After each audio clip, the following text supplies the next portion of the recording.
हमारे पूज्य पिताजी महाराज के गुरुदेव अनंत श्री विभूषित श्री रामानुज प्रपन्नाचार्य गुरु जी, मैं तो 6 महीने का था उस समय गुरु जी चले गए।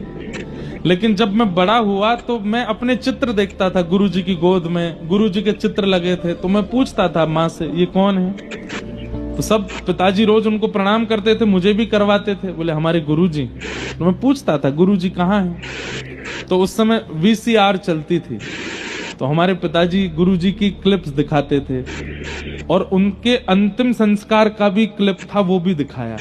पूरा वृंदावन जोड़ा था, बड़े बड़े संत आए थे, स्वामी श्री अखंडानंद जी महाराज से लेकर के जहां तक, मतलब इतनी संख्या में भीड़ वृंदावन में किसी शव यात्रा में नहीं हुई जितनी पूज्य गुरुदेव भगवान हमारे दादा गुरु।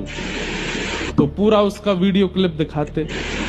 तो जब गुरुजी को हमने ऐसे अर्थी पर देखा तो माँ बोलती कि ये सो रहे हैं। मैं कहा माँ ये क्या कर रहे हैं। वो सो रहे हैं। अचानक से एक दिन वो जब अंतिम संस्कार का वीडियो आता तो माँ बंद कर देती थी। एक दिन मैंने वो देख लिया और जब हमने देखा हमारे गुरुजी ने ही, हमारे पूज्य पिताजी गुरुदेव भगवान ने ही पूज्य गुरुदेव का संस्कार किया।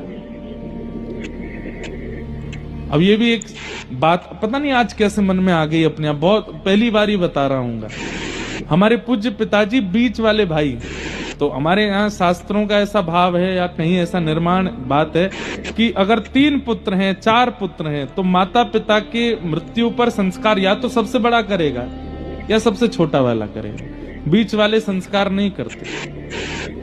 हमारे पिताजी बीच के हैं, इसलिए माता पिता के संस्कार का तो अधिकार था नहीं, लेकिन गुरुदेव ने उन पर इतनी कृपा की थी, जाते जाते भी गुरुदेव कह के गए हमारा संस्कार इनसे ही करवाना। हमारे पिताजी महाराज ने गुरुदेव का संस्कार किया। तो वो सब देख रहे थे, तो जैसे अग्नि प्रज्वलित करी तो मैं रोया बहुत तेज।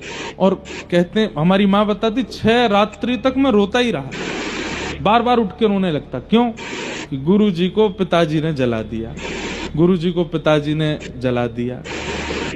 बाद में जाकर के फिर जब बड़े हुए तब पता चला कि ये तो संसार का नियम है, ये तो ऐसा है वैसा है। तब ठीक वैसे ही बंधुओं, जिस प्रकार एक कुमार बालक को, एक नवल बालक को, एक किशोर बालक को गंभीर बातें नहीं बताई जाती, 84 कोस के अंदर अंदर हमारी किशोरी जी और ठाकुर जी नवल किशोर है, नवल नागरी है। हम उनसे जाके इतनी बड़ी बड़ी बातें कैसे कर देते हैं। हे श्यामाजू, हे किशोरी जी, हमारे जीवन में ये संकट आ गया है, हमारी फैक्ट्री बंद हो गई है, या हमारे बेटे हमारी बात नहीं सुनते हैं, हमारी बहू ऐसा करती है, हमारे पति ऐसे हो गए हैं, हमारे जीवन में ये संकट आ गया है,